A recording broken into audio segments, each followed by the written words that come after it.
अस्सलाम वालेकुम students, welcome back. अब हम एक सीरीज स्टार्ट करने लगे हैं जिसमें फर्स्ट ईयर के हर चैप्टर को हम टच करेंगे और जिनका पेपर सेकंड एनुअल में ऑलमोस्ट 1 अक्टूबर 2025 सैटरडे को है। तो उसके लिए सबसे ज़्यादा इशू भी बच्चों को मैथ्स के अंदर आता है और सप्लीज भी काफ़ी ज़्यादा आई थी सबका मैथ्स के अंदर। तो जो बच्चे इम्प्रूवमेंट और इम्प्रूवमेंट या सप्लीमेंट्री एग्जाम्स देना चाह रहे हैं उनके लिए बहुत इंपॉर्टेंट होगी, क्योंकि इसमें हम हर उस क्वेश्चन को टच करेंगे जो पास्ट पेपर में आ चुका है, इंपॉर्टेंट है, क्वेश्चंस रिपीट हो रहे हैं। हर चैप्टर से हमने कुछ सिलेक्टेड क्वेश्चन सेपरेट किए हैं जो आपकी स्क्रीन में यहाँ पर शो भी करवाएंगे। उसको कुछ को हर एक का सोल्यूशन भी है और कुछ को स्लाइटली से डिस्कस भी करेंगे, क्योंकि पॉसिबल नहीं है हर क्वेश्चन को इतने लिमिटेड टाइम के अंदर टच करना, एक्सप्लेन करना। लेकिन एटलीस्ट आपके सामने इसका सोल्यूशन, क्वेश्चन और साथ स्लाइड से आपको मेथड्स बता देंगे किस तरह हम उसे सॉल्व कर सकते हैं।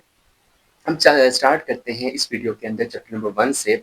और चैप्टर नंबर 1 आपके स्क्रीन में शो हो रहा है। कुछ इंपॉर्टेंट क्वेश्चंस यहाँ पर हमने पहले से हाईलाइट करके यहाँ पर लगाए हुए हैं। जैसे फर्स्ट क्वेश्चन है, write the following equations in terms of x and y by taking z equals to x plus i iota y. Equation के अंदर हमें पहले से बता दिया गया है कि जो हमारे पास फाइंड क्या करना है, हमने इसी पूरे क्वेश्चन को जो इक्वेशन हमें दी गई है एक्स और वाई के टर्म के अंदर एक्सप्लेन करना है। और बाय टेकिंग z हम क्या लेंगे, z हम लेंगे यहाँ पर, जो z हम यूज करेंगे वो z होगा यहाँ पर x प्लस आयोटा y।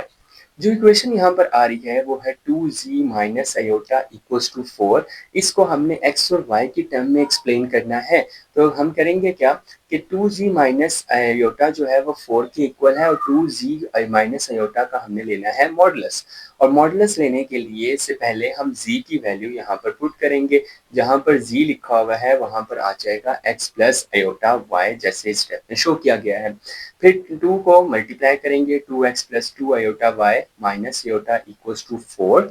और फिर आयोटा वाली वैल्यूज को सेपरेट, इमेजिनरीज को सेपरेट और रियल वैल्यूज को सेपरेट करेंगे। जैसे रियल वैल्यू हमारे पास यहाँ पर 2x है और जो इमेजिनरी वैल्यूज थी उनमें से आयोटा कॉमन लेने के बाद 2y माइनस 1 लिख दिया। अब फिर बाद में हमने मॉडुलस का फार्मूला अप्लाई करना है। और मॉडुलस का फार्मूला क्या होता है कि आपने अंडर रूट लगाना होता है और अंडर रूट में एक्स का स्क्वायर प्लस वाई का स्क्वायर है। अब एक्स इसमें क्या है 2x, 2x का स्क्वायर, y क्या है 2y माइनस 1 और इसका स्क्वायर।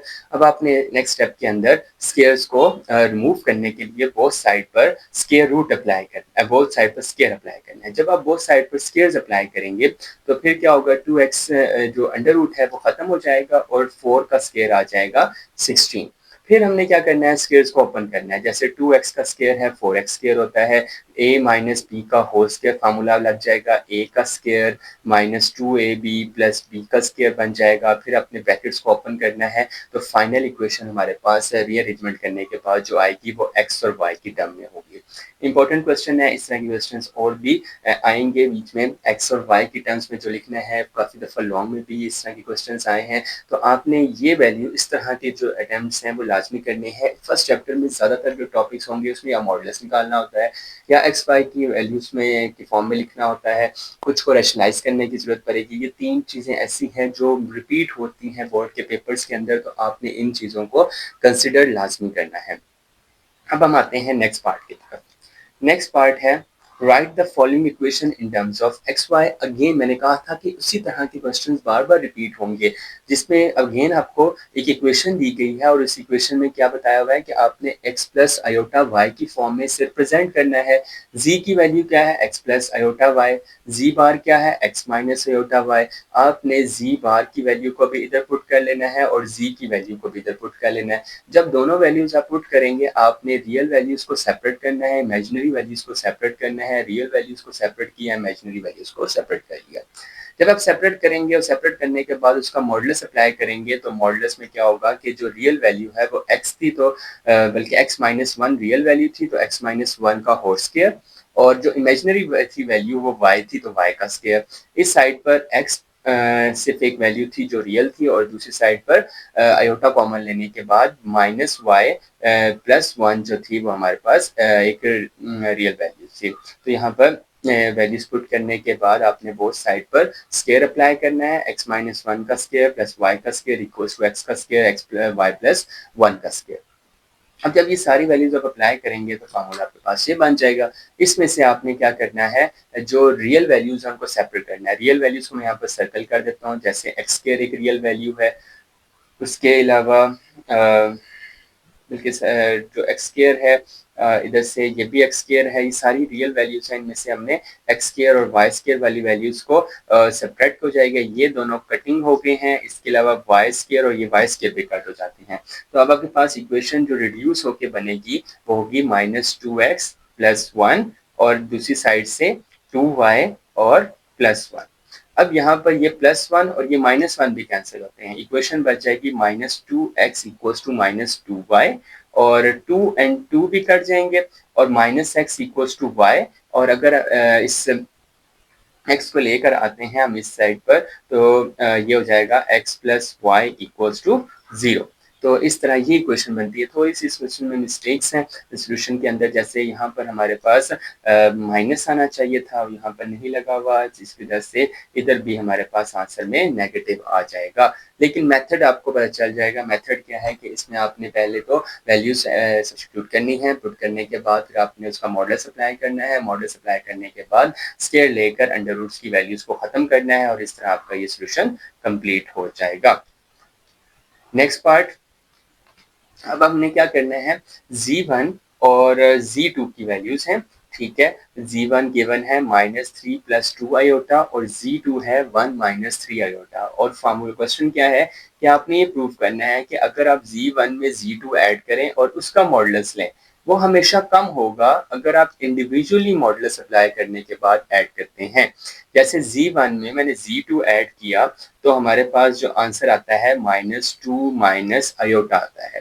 कैसे, -3 में +1 किया तो -2, +2 आयोटा में -3 आयोटा किया तो माइनस आयोटा आंसर आता है। तो जो ऐड करने से आंसर आ रहा है वो ये आ रहा है।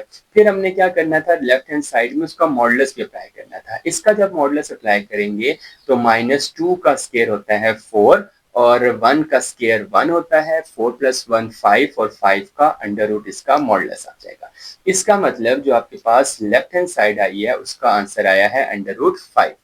राइट हैंड साइड क्या है, Z1 है, Z1 का मॉडुलस लेना है। Z1 की वैल्यू का मॉडुलस कैसे लेंगे कि जो -3 है उसका स्क्वायर और 2 का स्क्वायर, 3 का स्क्वायर होता है 9 और 2 का स्क्वायर होता है 4, दोनों को ऐड करें तो आंसर आएगा √13। अब हम Z2 का मॉडुलस लेते हैं, उसमें क्या है, रियल वैल्यू है 1, 1 का स्क्वायर और -3 का स्क्वायर 9 ही आता है, 1 + 9 10। उन्होंने कहा था कि अगर इन दोनों को ऐड करें तो √13 + √10 को ऐड करें तो आंसर जो आएगा वो कम होता है। जब हम इसकी वैल्यू कैलकुलेटर पर निकालते हैं वो हमेशा बड़ी वैल्यू आती है और अंडर रूट जो 5 आया था लेफ्ट हैंड साइड का, तो इस साइड पर हमारे पास दो आंसर आए हैं, √13 और √10। इन दोनों को ऐड करें तो आंसर ग्रेटर वैल्यू आती है और √5 से, इसलिए कि ये जो दोनों इक्वेशंस हैं वो आपने सेटिस्फाई कर दी हैं। जो इक्वेशन उन्होंने दी थी कि उसी के अकॉर्डिंग ये रिलेशन एग्जिस्ट करता है। ओके, नेक्स्ट हम आते हैं, नेक्स्ट पार्ट जो हमें दिया हुआ है वो है if a and b are real and 7a plus iota 3b minus b equals to 14 minus 6 iota। ये इक्वेशन है और इस इक्वेशन में जो डाटा में दिया गया है वो ये कि a और b जो है वो रियल वैल्यूज हैं दोनों। हमने a और b की वैल्यूज निकालनी है। तो इस तरह के क्वेश्चंस को अटेम्प्ट करने के लिए आपने ये करना होता है कि रियल वैल्यूज को सेपरेट करना होता है और जो इमेजिनरी वैल्यूज हैं वो सेपरेट करनी होती है। जैसे रियल वैल्यू है 7a और यहाँ से जो रियल वैल्यू है वो 14 है, तो हमने इक्वेशन बना के लिख दी कि 7a = 14। फिर इसी तरह आपने इमेजिनरी वैल्यूज को सेपरेट करना है। इमेजिनरी वैल्यूज में क्या है, 3a - b, तो 3a - b आपने लिख दिया और राइट साइड पर जो इमेजिनरी वैल्यू है वो -6 आयोटा था, तो आयोटा वहां से निकल के -6 बच जाएगा। अब हमने फर्स्ट वाले पार्ट जो है, जो हमारे पास 7a = 14 था, इसमें से 7 1 7 2 14 होता है, तो a का आंसर आ जाएगा a = 2। और जो दूसरी साइड है उसमें आपने a की वैल्यू पुट करनी है। a की वैल्यू जब पुट करेंगे तो 3 2 6 आएगा, 6 माइनस बी इक्वल्स टू -6 इसका। अब यहाँ से आपने क्या करना है, माइनस बी इधर ही रहेगा, 6 उधर जाकर -6 होगा तो माइनस बी इक्वल्स टू -12। तो नेगेटिव और नेगेटिव का साइन कैंसिल होगा तो बी का आंसर आ जाएगा 12। तो बी आंसर आया है 12, ए का आंसर आया है 2। तो टोटल आपके पास आंसर जो कंप्लीट होते हैं वो यही दो हैं, ए और बी की वैल्यूज फाइंड आउट करनी थी। अगेन जितने भी अभी तक हमने क्वेश्चंस किए हैं उनमें आपको सिमिलैरिटीज कुछ ना कुछ नजर आ रही होगी। और ये जो पिछला क्वेश्चन अटेम्प्ट किया उसी तरह का एक और पार्ट हमारे पास आया है। वो क्या है, for what values of m and n।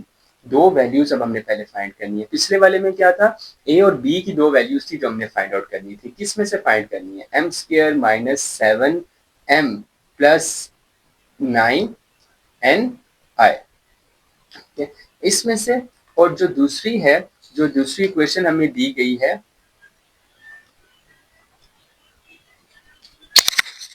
जो दूसरी इक्वेशन हमें दी गई है वो दूसरी इक्वेशन है n square iota plus 20 iota minus 12। ये दो इक्वेशंस जो है ये दोनों क्या है, इक्वल हैं। अगर ये दोनों इक्वेशंस इक्वल हैं तो हम इन दोनों इक्वेशंस को इक्वालिटी के साइन के थ्रू आपस में कनेक्ट कर देंगे। अब m square minus 7m plus 9 iota equals to n square iota plus 20 iota minus 12। ये जो इक्वेशन हमारे पास बनी है यहाँ पर, इस इक्वेशन में हमने अब आपने आयोटा वाली वैल्यूज को सेपरेट करना है और इमेजिनरी वाली वैल्यूज को सेपरेट करना है। जैसे यहाँ पर जो रियल वैल्यूज हैं m स्क्वायर माइनस 7m, उसको हमने सेपरेट कर लिया, आयोटा वाली वैल्यू थी वो अलग करके लिख ली, और इस साइड पर जो रियल वैल्यूज थी -12 थी, और दूसरी साइड पर जो वैल्यू थी वो iota equals to n square plus 20 थी। अब इसमें से अगर हम रियल और इमेजिनरी वैल्यूज को सेपरेट करें तो ये हमारे पास है रियल वैल्यूज दो, कौन कौन सी, एक m स्क्वायर माइनस 7m और दूसरी साइड पर थी -12। और हमारे पास जो लेफ्ट साइड है और दूसरी साइड पर हमने इमेजिनरी वैल्यूज को लिखा था, और इमेजिनरी वैल्यूज वो हैं जिनके साथ आयोटा का साइन आता है, जैसे आयोटा 9n और इस साइड पर आयोटा n स्क्वायर प्लस 20। आयोटास को हम कैंसिल आउट करेंगे तो इक्वेशन ये दो बन जाती है। अब इस वाली इक्वेशन में भी आपके पास एक क्वाड्रेटिक फॉर्म बनती है और इस साइड पर भी जो इक्वेशन है उसमें क्वाड्रेटिक फॉर्म बनती है। अब क्वाड्रेटिक फॉर्म बन गया है, अब मिड टर्म देखें, अगर पॉसिबल है तो मिड टर्म लगा सकते हैं, या क्वाड्रेटिक अप्लाई हो जाएगी, या कंप्लीटिंग स्क्वायर का मेथड यूज कर सकते हैं। फिलहाल जो यहाँ पर इक्वेशन है, अगर हम -12 को दूसरी साइड पर लेकर आकर +12 कर देते हैं तो हमारे पास जो इक्वेशन बन रही है उसकी मिड टर्म पॉसिबल है। और वो मिड टर्म्स क्या बन रही है, -4 और -3 के थ्रू हम इसे सॉल्व कर सकते हैं। तो m की दो वैल्यूज पॉसिबल हैं, m की वैल्यू एक 4 आ जाएगी और m की वैल्यू 3 आ जाएगी। आपने करना क्या है कि m-4 को भी 0 के इक्वल ले लेना है और m-3 को भी 0 के इक्वल ले लेना है।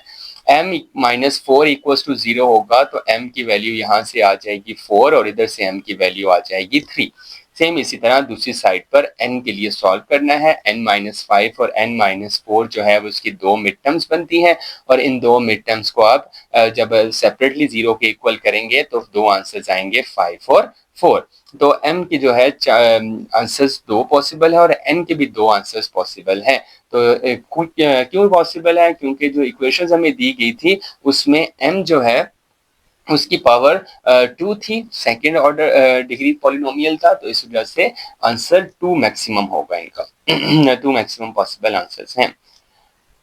Next is represent the complex number z equals to 1 plus √3 iota, और उसको हमने रिप्रेजेंट करना है किस फॉर्म में, पोलर फॉर्म में। काफी इंपॉर्टेंट क्वेश्चंस है कि जैसे अगर हम देखें x इक्वल्स टू 1 इसमें होगा, जो रियल वैल्यू होती है उसको x के साथ लिखते हैं, जो इमेजिनरी वैल्यू होती है वो y के साथ लिखी जाती है, वो y के इक्वल होता है। तो x की वैल्यू 1 है, y वैल्यू है √3 के इक्वल, तो r किसके इक्वल होगा, √x² प्लस y²।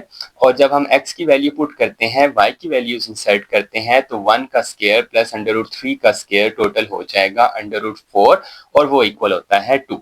तो जो पोलर फॉर्म होती है उसका फार्मूला होता है r cos theta plus iota sine theta. अब ये जो वैल्यू हमारे पास आती है इसमें हमें एंगल भी चाहिए। r की वैल्यू तो निकाल ली है, z को अगर हम पोलर फॉर्म में लिखें तो थीटा क्या होगा, थीटा निकालने के लिए आपको चाहिए होता है tan इनवर्स तो tan इनवर्स √3 डिवाइडेड बाय 1 हो जाएगा। क्यों? क्योंकि tan इनवर्स का फॉर्मूला होता है y डिवाइडेड बाय x। तो y की वैल्यू थी √3 और x की वैल्यू थी 1। तो आंसर क्या आएगा? Theta equals to pi by 3 या थीटा इक्वल्स टू 60 डिग्री। तो जो 60 डिग्री है वो पाई बाय 3 के इक्वल होता है। बस आपने थीटा की जगह पर थीटा की वैल्यू और आर की जगह पर आर की वैल्यू पुट करनी है। तो आपका आंसर होगा 2 cos pi by 3 iota sine pi by 3। Easy है, मुश्किल नहीं है। अगर थोड़ा सा अंडरस्टैंड करेंगे क्वेश्चंस को तो आपको पैटर्न नजर आना शुरू हो जाएंगे डिफरेंट क्वेश्चंस के अंदर। अगेन एक्स वाई की वैल्यूज फाइंड आउट करने के लिए क्वेश्चन है, तो बहुत इजी सा है, मुश्किल नहीं है। अंडरस्टैंड करते हैं क्या है कि ये इक्वेशन दी गई है जिस तरह पहले इक्वेशन दी जा रही थी, और एक्स और वाई की फॉर्म में आपने इसे रिप्रेजेंट करना है।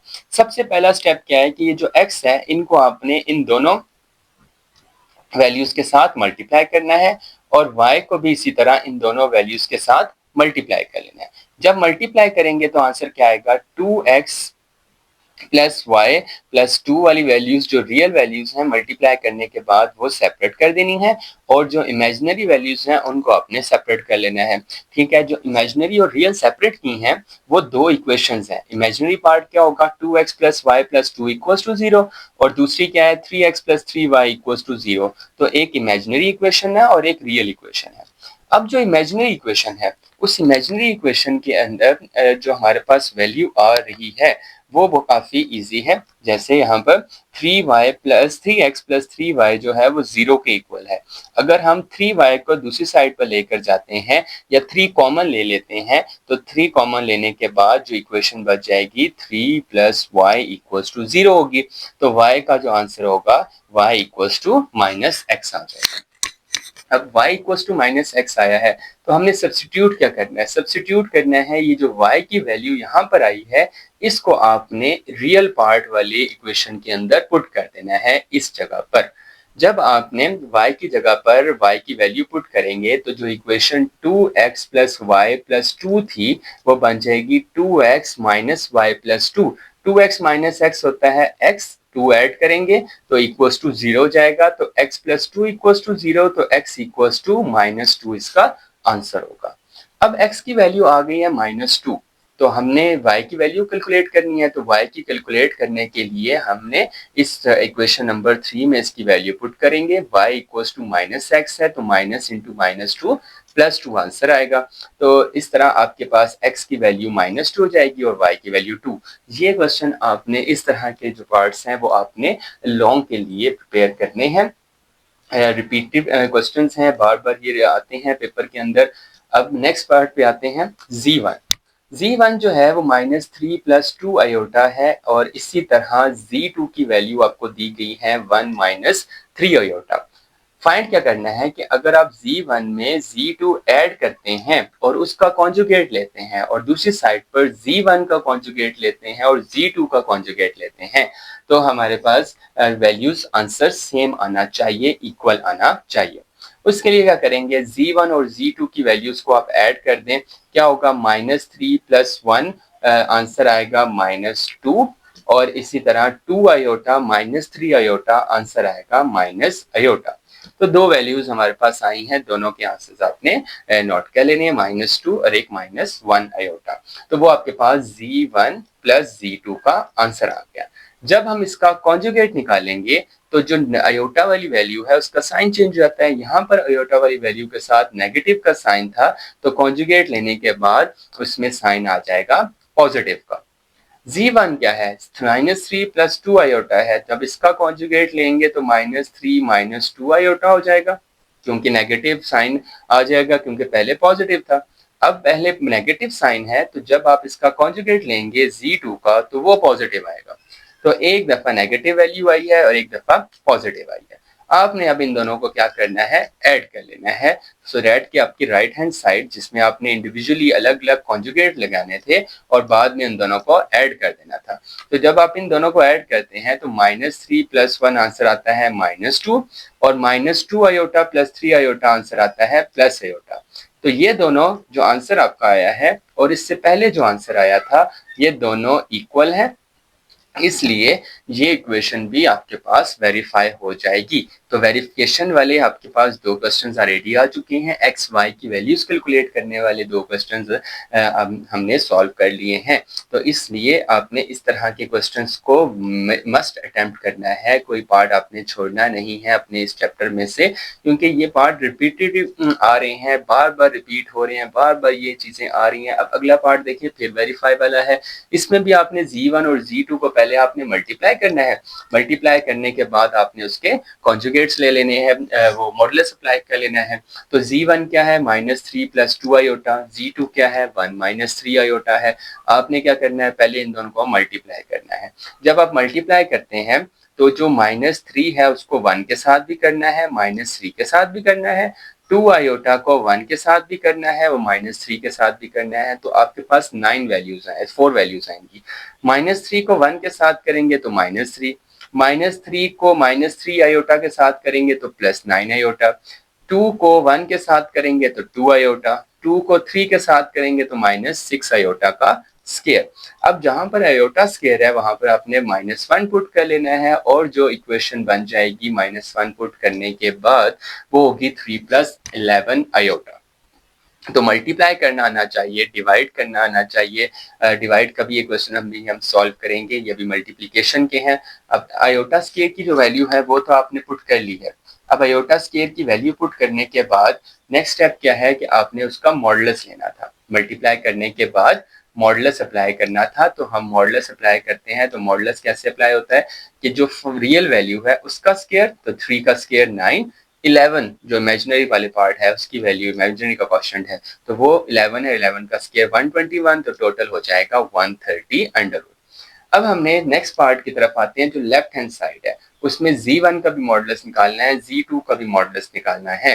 तो Z1 का मॉडुलस क्या होगा, -3 + 2 आयोटा, तो √13 आ जाएगा। 1 - 3 आयोटा का करेंगे तो √10 आएगा। अगर हम इन दोनों को मल्टीप्लाई करते हैं तो √130 आंसर आता है, और पहले भी 130 आंसर आया था। तो ये दोनों इक्वेशंस इक्वल है। तो हमने यही तो वेरीफाई करना था कि ये दोनों जो पार्ट्स थे वो आपके पास इक्वल होंगे। तो आप पैटर्न देख रहे हैं कि बार बार क्वेश्चंस क्या हो रहे हैं, रिपीट हो रहे हैं। तो रिपीट वाले क्वेश्चंस आपने अच्छी तरह अटेम्प्ट करने हैं। ये क्वेश्चन आपके सामने मैंने एक शो किया है। इस तरह का भी एक और पार्ट है। तो अब हम इस वाले पार्ट की तरफ आते हैं, जिसमें हमने क्या करना है, x डिवाइडेड बाय 1 + आयोटा है, और x डिवाइडेड बाय 1 + आयोटा में हमने क्या करना है, x और y, और इस पूरी इक्वेशन के अंदर y minus divided by 1 - 2 iota equals to 1 है। इसमें हमने x और y की वैल्यूज कैलकुलेट करनी है।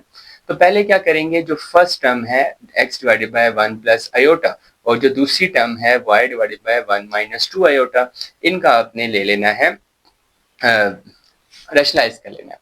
क्योंकि डिवाइड में आयोटा आ जाए तो रैशनलाइज करते हैं। रैशनलाइज करेंगे तो इसमें जो पॉजिटिव आया है मल्टीप्लाई होगा नेगेटिव वाली वैल्यू के साथ, और इस तरह डिवाइड भी कर देंगे।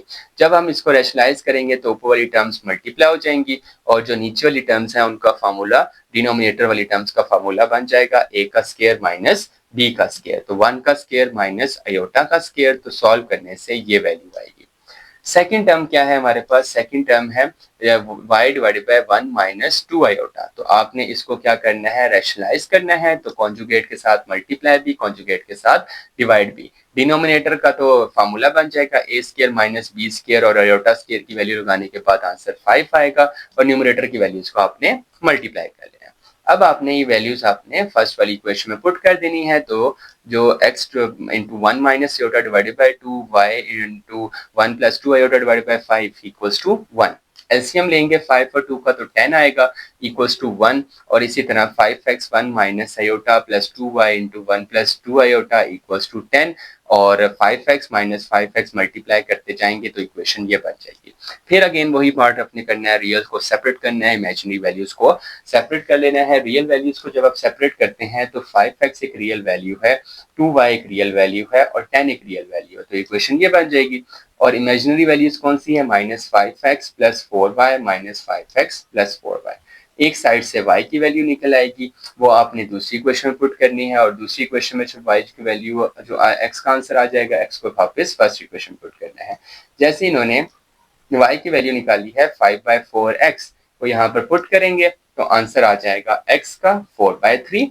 और जब आप x की वैल्यू पुट करेंगे फर्स्ट वाली इसी वाली इक्वेशन में दोबारा 5/4x में, तो y की वैल्यू आ जाएगी 5/3। तो दो आंसर्स x की वैल्यू भी आ गई है और y की वैल्यू भी आ गई। इस तरह के आप क्वेश्चन हमने काफी अटेम्प्ट कर लिए हैं। तो आपने अब ये जो क्वेश्चंस हैं वो आपने खुद भी सॉल्व करने हैं। आपके सामने मैं सॉल्यूशंस दिखा देता हूँ। जैसे ये है एक क्वेश्चन, इस क्वेश्चन को आपने खुद अटेम्प्ट करना है, जिसमें क्या है, इसी तरह की इक्वेशन दी गई है। पहले आपने इसको रैशनलाइज करना है सब पार्ट्स को, और बाद में इसमें पुट करके रियल को सेपरेट, इमेजिनरी को सेपरेट करना है। आपके सामने इसका सोल्यूशन लिखा हुआ है, आप सोल्यूशन भी देख सकते हैं। उसमें फर्स्ट टर्म का आपने पहले कॉन्जुगेट लेकर वो मल्टीप्लाई भी करना है, डिवाइड, फिर सेकंड टर्म का भी, फिर इक्वेशन को रीराइट करना है, फिर एलसीएम लेना है। रियल पार्ट आपका सेपरेट हो जाएगा, इमेजिनरी पार्ट्स आपके सेपरेट हो जाएंगे, और उसके बाद आपने x की वैल्यू को y में और y की वैल्यू को फिर x में पुट करके दोनों आंसर्स सॉल्व कर लेने हैं। तो इस तरह के क्वेश्चंस अब आपके पास काफी ज्यादा रिपीट हो रहे हैं। तो हम आते हैं नेक्स्ट पार्ट की तरफ, जो आपके बोर्ड के एग्जाम्स में भी एक क्वेश्चन आया था कि आपने उसको कंप्लीटिंग स्क्वायर मेथड के थ्रू सॉल्व करना है। अब लाजमी नहीं है कि क्वाड्रेटिक कंप्लीटिंग स्क्वायर आए, उसकी जगह क्वाड्रेटिक फार्मूले के थ्रू भी आपको सॉल्व करने के लिए दिए जा सकते हैं क्वेश्चंस। जैसे ये क्वेश्चन दी गई है x(z² - 2(9z + 11)। इससे पूछा ये गया है कि क्वाड्रेटिक इक्वेशन के थ्रू सॉल्व करें। आपको चाहिए a की वैल्यू, आपको चाहिए b की वैल्यू, आपको चाहिए c की वैल्यू। जब ये तीनों वैल्यूज आपको पता है, आपने फार्मूले में वैल्यूज पुट करनी है क्वाड्रेटिक में और इसको सॉल्व करना है, तो आपके पास दो आंसर्स आएंगे, एक पॉजिटिव में और एक नेगेटिव में। दो आंसर्स आपके आंसर्स हैं। लेकिन अगर ये पूछा जाता कि कंप्लीटिंग स्क्वायर मेथड के थ्रू करना है, तो जिस तरह आपके बोर्ड में एक क्वेश्चन आया था वो हम यहाँ पर भी सॉल्व कर लेते हैं। शॉर्ट सा क्वेश्चन उठाते हैं। ये वाला क्वेश्चन देखें, इसको भी आपने क्वाड्रेटिक इक्वेशन को सॉल्व करना है, और इस क्वाड्रेटिक इक्वेशन को सॉल्व करने के लिए आपके पास a की वैल्यू है, b की वैल्यू है और इस तरह c की वैल्यू है। जब आप इन सब वैल्यूज को पुट करते हैं, सॉल्व करते हैं, तो आपके पास आंसर आता है एक पॉजिटिव में और एक नेगेटिव में। वो क्या है, z = 3 ± 4 आयोटा। लेकिन अब हम इसे ना सिर्फ क्वाड्रेटिक के साथ नहीं सॉल्व करते, अब हम इसे कंप्लीटिंग स्क्वायर के साथ सॉल्व करते हैं। जैसे a की वैल्यू है 1, बल्कि a जो है 1 है, तो हमें कोएफिशिएंट को 1 करना पड़ता है, वो ऑलरेडी 1 है, तो z² - 6z, ये +25 दूसरी साइड पर जाकर -25 हो जाएगा। कांस्टेंट को आपने सेपरेट कर लेना है। जो मिड वाली वैल्यू है उसको आपने मल्टीप्लाई करना है 1/2z के साथ, z के साथ कैंसिल, 2 3 × 6 होता है, तो जो आपके पास वैल्यू आई है 3, उसको आपने दोनों साइड पर उसका स्क्वायर ऐड कर देना है। जैसे 3 का स्क्वायर 9 है, वो भी आपने इधर भी ऐड कर देना है, और 3 का स्क्वायर 9 आपने राइट साइड पर भी ऐड कर लेना है। इसका आपने स्क्वायर अप्लाई करना है। स्क्वायर अप्लाई करने के बाद दोनों साइड पर जब आप इसे ऐड कर देंगे, तो जो लेफ्ट साइड है वो बन जाएगी a - b का स्क्वायर, और ये बन जाएगी -16। फिर आपने नेक्स्ट स्टेप में अंडर रूट अप्लाई करना है। अंडर रूट अप्लाई करते हैं तो z - 3 का वैल्यू बच जाएगी, और इधर से अंडर रूट पर तो नेगेटिव पर अंडर रूट अप्लाई नहीं करते, और नेगेटिव हो तो फिर मुझसे हम आयोटा लिख देते हैं। और 16 जो होता है वो 4 का अंडर रूट होता है, अंडर रूट 4 लें तो 16 का अंडर रूट लें तो 4 आता है। अब ये जो वैल्यू आएगी प्लस माइनस में आती है, तो z जो है -3 जाकर +3 हो जाएगा, प्लस माइनस आयोटा 4। वही आंसर जो क्वाड्रेटिक से आया था वही आपका कंप्लीटिंग स्क्वायर से आया। अच्छा, अब एक क्वेश्चन जो आपके बोर्ड के पेपर में भी आया था वो मैं आपके साथ शेयर करता हूँ। आपने उस क्वेश्चन को इसी मेथड के थ्रू अटेम्प्ट करना है। और वो क्वेश्चन क्या था, मैं यहाँ पर आपके साथ शेयर करता हूँ। क्वेश्चन ये था कि एक इक्वेशन है, वो इक्वेशन है 3z² + 2z + 2।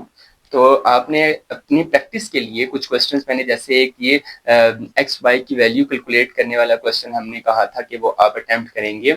एक आपने और अटेम्प्ट करना है, वो क्या है, 3z का स्क्वायर है प्लस 2z है प्लस 2 है, वो इक्वल्स टू 0 होता है।